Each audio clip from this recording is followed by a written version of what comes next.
Como a Bíblia chegou até nós?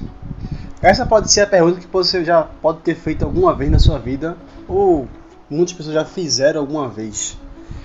Outra pergunta também é: será que podemos confiar na Bíblia? Quanto do texto bíblico é inspirado por Deus? E quem dirigiu os profetas a escrever a Bíblia? Essas aqui são algumas perguntas que a gente vai estudar nesse vídeo aqui, que estou gravando para você, e muitas outras também. Eu espero que você já fique comigo até o final do vídeo para você aprender um pouco mais da Palavra de Deus. E não perde tempo, hein? Se inscreve no canal, ativa o sininho e não esquece de curtir o vídeo. Mas vamos lá para o conteúdo do vídeo. Bom, como a Bíblia chegou até nós? É o tema geral aqui desse vídeo que eu criei. E aí, só um panorama de como a Bíblia chegou até nós. A Bíblia foi escrita aproximadamente num período de 1600 anos, aproximadamente, do ano 1500 a.C. até o ano 100 depois de Cristo. E ela foi escrita por 40 autores. É a biblioteca mais completa que possa existir no mundo. E aí ela tem o seu volume em 66 livros, tá certo? 39 no Antigo Testamento e 27 no Novo. O Antigo Testamento ele foi escrito em hebraico e aramaico, e o Novo ele foi escrito no grego. Moisés foi o seu primeiro autor e João foi o seu último, né, escrevendo o Apocalipse. Moisés escreveu o Pentateuco. O Antigo Testamento ele é dividido, por assim dizer, em Pentateuco, profético, poético e histórico. Já o Novo Testamento existem os Evangelhos, o histórico, as epístolas e o livro profético. E aí, com esse panorama, esse pequena explanação, eu queria adentrar aqui nas perguntas que eu falei para você no início do vídeo. Será que podemos confiar na Bíblia? O que Cristo tem a dizer para nós? Eu separei aqui no notebook aqui, tanto os versículos para a gente ganhar tempo, como as perguntas. E eu gostaria que você na sua casa, no seu smartphone, você acompanhasse na sua Bíblia o que os textos têm a dizer tanto para mim como para você. E a primeira pergunta, como eu falei, será que a gente pode confiar na Bíblia? O que Cristo tem a dizer sobre isso? Lá em João 17,17 diz o seguinte: santifica-os na verdade, a tua palavra é a verdade. Então Cristo já foi bem enfático em dizer que a palavra de Deus é a verdade. Sem sombra de dúvida, a gente podemos confiar na palavra de Deus. Ela é fiel e verdadeira. A segunda pergunta é: quanto do texto bíblico é inspirado por Deus e quem dirigiu os profetas a escrever a Bíblia? Pode ser também uma pergunta que você tenha já se feito em algum momento na sua vida, né? Então, lá em 2 Timóteo 3,16 diz o seguinte, acompanhe na sua Bíblia, hein?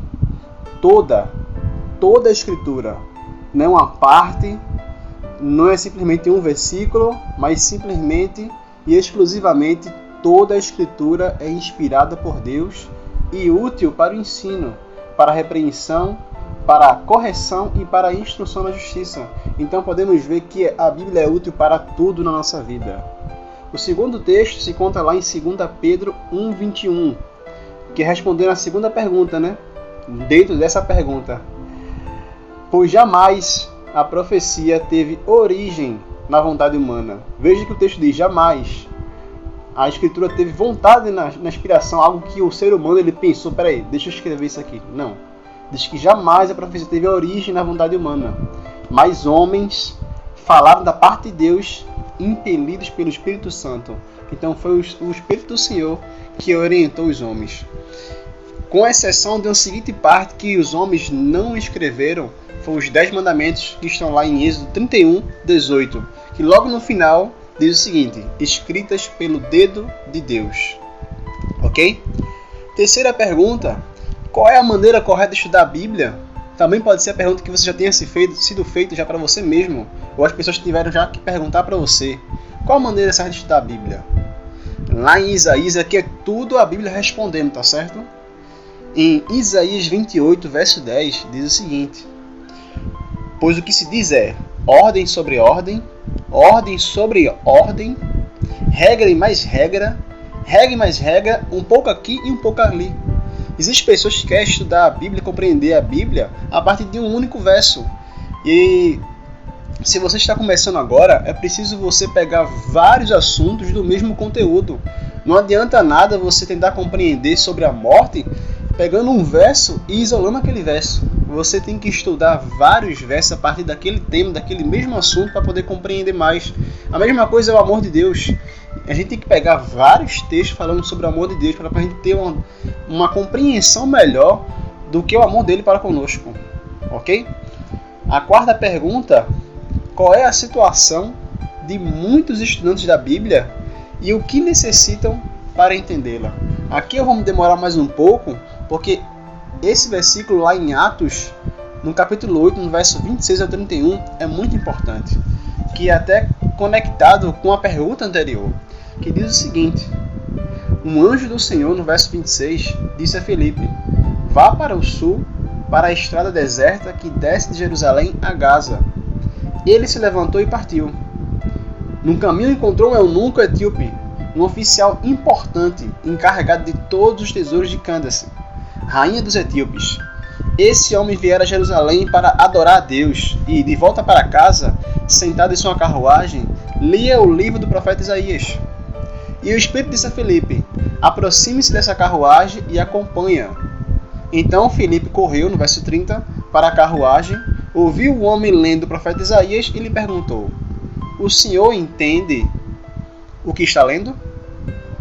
Verso 31. Ele respondeu: como posso entender se alguém não me explicar? Assim convidou Filipe para subir e sentar-se ao seu lado. Não sei se você já chegou a ler esse verso, essa passagem na Bíblia, onde o Espírito Santo fala com Filipe e dá uma missão para ele acompanhar esse alto oficial da rainha de Cândace, esse oficial que estava encarregado dos tesouros dela. E aí ele percebe que esse oficial estava lendo os rolos lá do profeta Isaías, só que ele não estava compreendendo o que estava lendo. E aí o Filipe ele pergunta para ele: você compreende o que você está lendo? E aí qual foi a resposta dele? Ele disse: como é que eu vou compreender se ninguém me explica? Se não tem alguém para me explicar? Então muitas pessoas têm essa dificuldade e não entendem a palavra de Deus porque não tem alguém para que possa explicar para elas.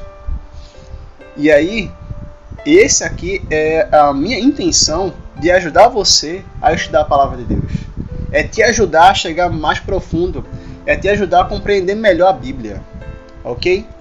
A quinta pergunta, e não menos importante, é: que benefício recebe o estudante das Escrituras? Lá em João 5, verso 39, diz o seguinte: vocês estudam cuidadosamente as Escrituras porque pensam que nelas vocês têm a vida eterna. E são as Escrituras que testemunham a meu respeito. Então veja que aqui é o próprio Cristo, quando ele responde para os discípulos, onde as Escrituras, elas falam dele, elas testemunham propriamente dele. E é através de Cristo que a gente recebe a vida eterna. Então esse é o benefício que a gente recebe ao estudar a palavra de Deus. Porque a palavra de Deus, ela fala de Cristo. A partir desse vídeo, você possa ter mais um interesse de estudar a palavra de Deus. Porque é nela que a gente encontra o nosso Salvador. É nela que Jesus fala diretamente conosco. E eu espero que esse vídeo tenha te ajudado.